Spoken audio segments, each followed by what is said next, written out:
Hey guys, welcome to my channel. आज मैं आपके साथ शेयर कर रही हूँ पीनट बटर की रेसिपी, जो कि बहुत ही हेल्दी और बहुत ही इजी है इसको बनाना। तो इसके लिए मैंने 1 कप पीनट्स लिए, जिसको मैंने ड्राई रोस्ट करके उनके स्किन्स को, उनके छिलकों को हटा लिया है।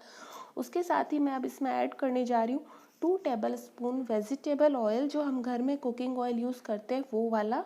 और उसके साथ मैं इसमें अब ऐड कर रही हूँ 2 टेबलस्पून हनी, जो हल्का सा इसको स्वीट भी करेगा। और हनी और पीनट्स का जो फ्लेवर है, टेस्ट है, वो बहुत ही अमेजिंग होता है। अब मैं इसको क्या कर रही हूँ, मैं मिक्सी में बना रही हूँ इसको। तो बहुत ही सिंपल है, बस इसको 5 मिनट तक कंटिन्यू ग्राइंड करना है, तभी आपको अमेजिंग पीनट बटर मिल जाएगा घर पे, बिना फूड प्रोसेसर के और बिना मार्केट गए। तो ये देखिए, हमारा पीनट बटर बनके रेडी है। मैं इसको बाउल में ट्रांसफ़र करती हूँ। इसको हम कई डिफरेंट फेज में यूज़ कर सकते हैं, डेजर्ट्स में, केक्स में, कुकीज़ में, आइसक्रीम और इवन पीनट शेक्स भी बना सकते हैं। ये देखिए कितना अच्छा इसका टेक्सचर बना है। हमारा होममेड पीनट बटर बनके रेडी भी हो गया जस्ट 5 मिनट्स में। तो ट्राई कीजिए और अपने रिजल्ट शेयर कीजिए। Thank you friends.